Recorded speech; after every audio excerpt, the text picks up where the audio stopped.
It's the most forbidden experiment in American history. A secret base, a missing generation of children, and the government project that inspired Stranger Things.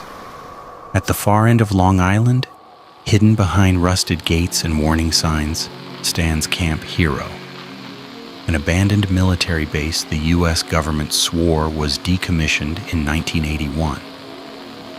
But locals tell a different story. They say that beneath the concrete towers and radar domes, something kept running, something that shouldn't have. Declassified files hint at mind control research. Witnesses speak of psychic experiments on children, and some say time itself was being weaponized. For decades, the government denied it. The media called it fiction. But what if Stranger Things wasn't just inspired by Montauk? What if it was a warning disguised as entertainment? Tonight we go underground, into the tunnels, the files, and the testimonies that reveal how close fiction came to truth. Because once you see what happened at Montauk, you'll never watch Stranger Things the same way again.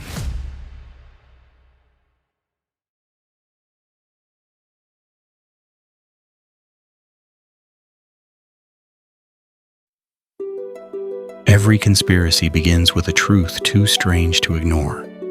And this one begins in the shadow of the Cold War. It was 1943. The United States Navy was testing a new kind of technology, a secret experiment they called Project Rainbow. Its goal, to make a warship invisible to enemy radar. But witnesses claimed something far more terrifying happened. They said the USS Eldridge didn't just vanish from sight. It vanished from existence. Men were said to have been fused into the ship's steel. Others lost their minds, claiming they'd been transported hundreds of miles in seconds.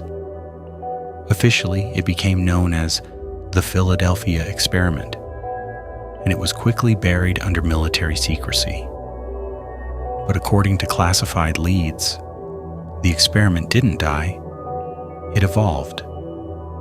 Decades later, scientists involved in Project Rainbow resurfaced, not in Philadelphia, but on the far eastern tip of Long Island, at a facility codenamed Montauk Air Force Station, beneath the radar tower of Camp Hero. This time, the goal wasn't invisibility, it was control.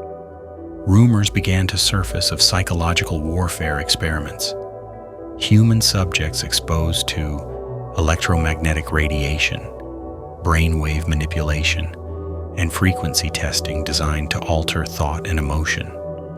And in the 1970s, when the project supposedly expanded under the name Phoenix 2, the whispers grew darker. Locals reported screams echoing at night. Equipment powered up when the base was officially shut down, and people began to disappear.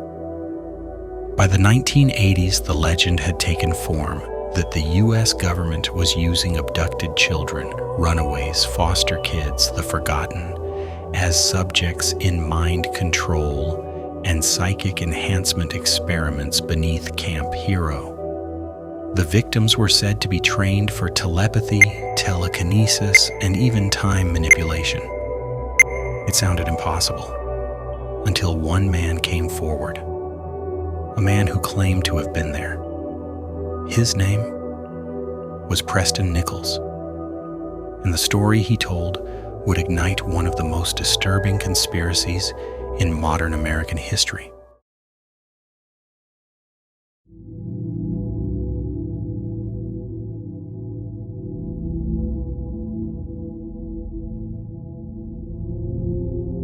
In 1984, an engineer named Preston Nichols broke his silence. He claimed to have worked for a government subcontractor in Long Island, repairing advanced radar equipment at Montauk Air Force Station. But the more he repaired, the more he realized something else was happening beneath the surface. Nichols described a hidden facility buried deep underground, multiple levels accessible only through coded elevators and military clearance. Inside, he said, was a labyrinth of labs, and what they were testing had nothing to do with defense.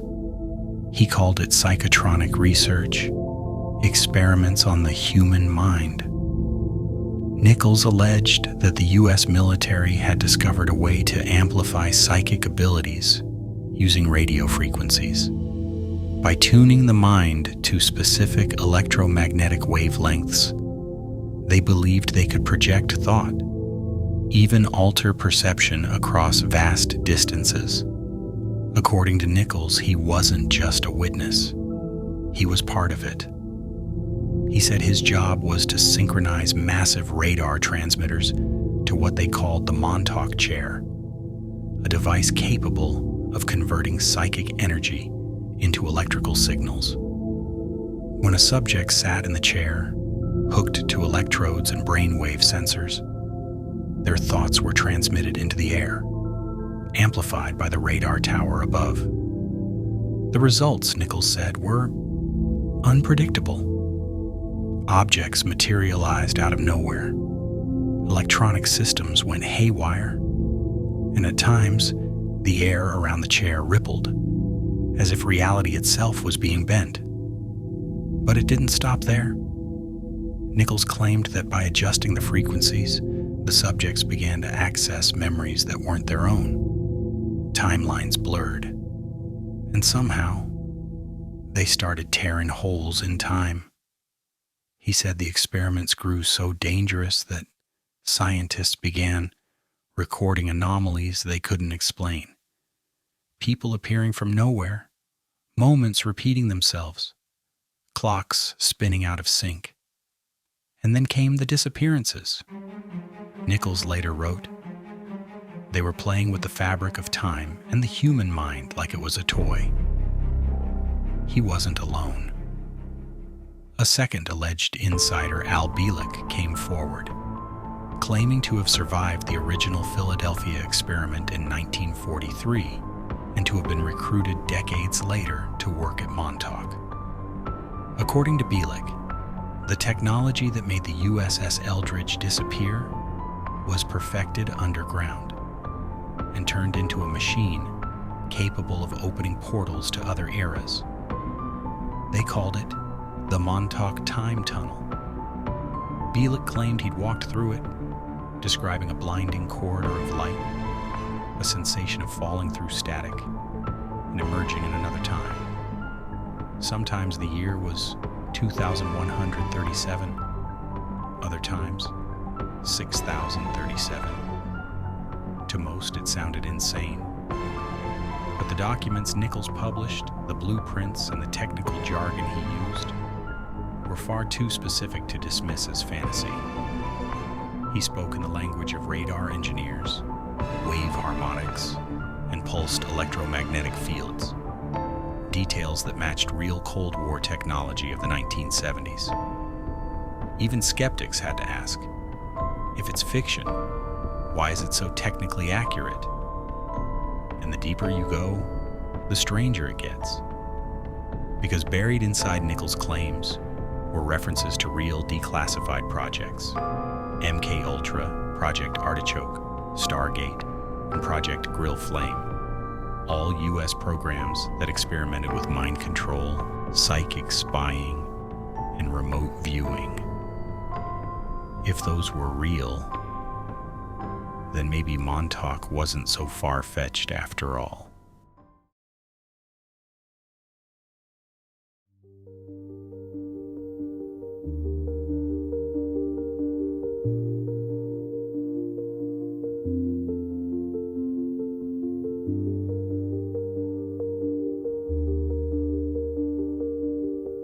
By the early 1980s, the Montauk experiments had evolved into something darker.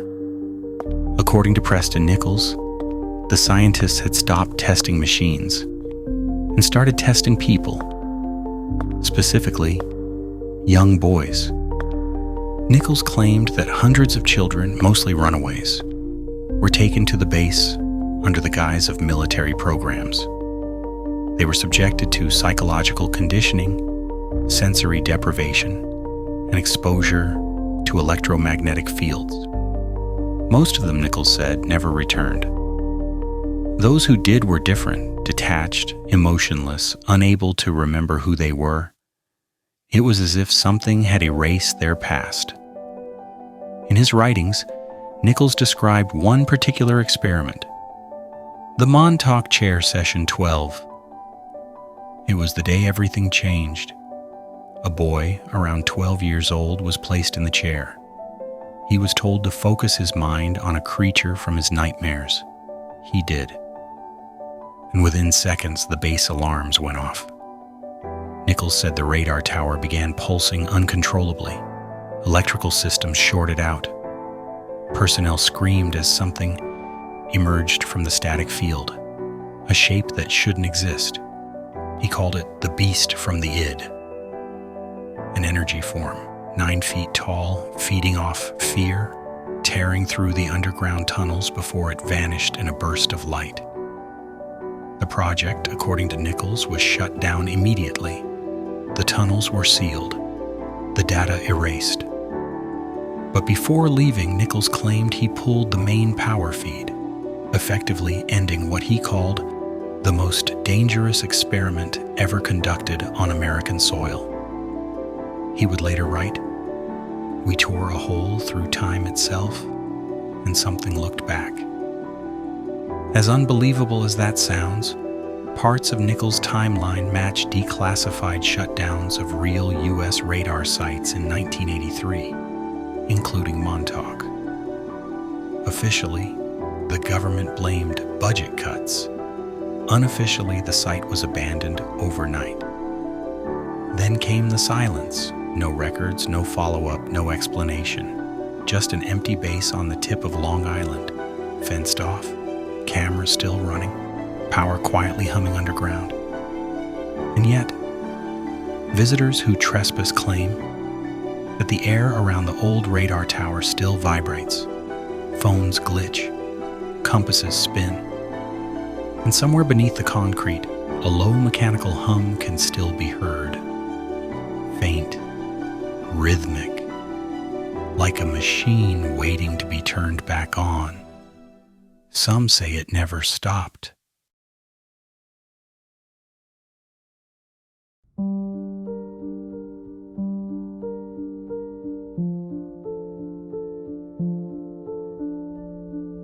When the Montauk base was shut down in 1983, the government's explanation was simple: routine decommissioning. But the locals didn't buy it. For years after, people near Camp Hero reported strange noises at night. Mechanical whirs, faint screams, flashes of blue light near the cliffs. And then just like that, it stopped. Or at least it was supposed to. In the mid-1990s, a book appeared out of nowhere. The Montauk Project, Experiments in Time. Its authors, Preston Nichols and Peter Moon, claimed it was all true. Mind control, teleportation, even time travel. The book was dismissed as pseudoscience. But something strange happened. Every location Nichols described, the radar tower, the tunnels, the underground labs, actually existed. He knew layouts that weren't publicly available. He named scientists later confirmed to have worked on classified radar programs. Too many coincidences for fiction. When journalists tried to access Camp Hero records through the Freedom of Information Act, their requests were returned with the same phrase stamped in black ink: National Security Exempt, which raised a new question. If it was fiction, why was it still classified? Then, decades later, the story resurfaced in Hollywood. In 2010, director Matt Duffer began developing a script titled Montauk. It followed government scientists experimenting on psychic children in an abandoned military base in Long Island. A show about memory, control, and a tear in space-time. Sound familiar? Netflix eventually changed the setting to Hawkins, Indiana, renamed the project, and released it as Stranger Things. The creators acknowledged Montauk as their original inspiration, a story of lost children, government cover-ups, and a gateway to another dimension. But what the world didn't realize is that the fiction was built on a foundation of truth. Even now, Montauk's tunnels remain sealed by the government, protected under federal wildlife preservation law, a convenient reason that keeps excavation and exploration completely illegal. And the more people dig into Montauk's past, the more resistance they meet. Researchers harassed, websites taken down, witnesses who once spoke about the project no longer do. It's almost poetic, because the Montauk Project was never just about time travel or psychic warfare. It was about control, of memory, of information, of what people believe. And in that sense, the experiment never really ended.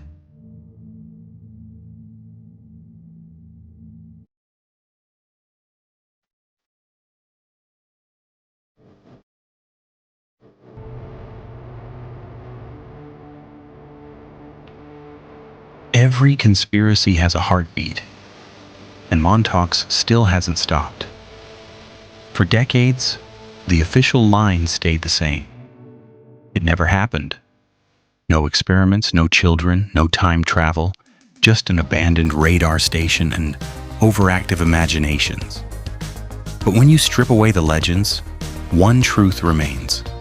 There was a program, funded, hidden, and buried under names like Project Phoenix and MKUltra. MKUltra was real. It used drugs, hypnosis, and electromagnetic fields to test mind control. It ran for 2 decades. And when it ended, its scientists and its budget disappeared. Many of them reappeared in Long Island. Witnesses claimed Montauk was MKUltra's final evolution, not about breaking the mind anymore, but bending it, weaponizing thought, creating soldiers who could kill with imagination, erase memory, or open what scientists once called dimensional rifts. Fiction? Maybe. But every story starts somewhere real. And what's more haunting than the possibility that the experiments never truly stopped? Just moved, rebranded, hidden behind new technology, new funding, new names. Because what began under concrete and radar now lives in fiber optics and algorithms. The science of influence didn't die at Montauk. It evolved into what we scroll every day. So maybe Stranger Things isn't a story about monsters and children. Maybe it's a warning about what happens when a government learns to rewrite perception itself. Montauk might have closed in 1983. But if the human mind is the new battlefield, then we're all part of the experiment now. The Montauk Project didn't end, it just went digital.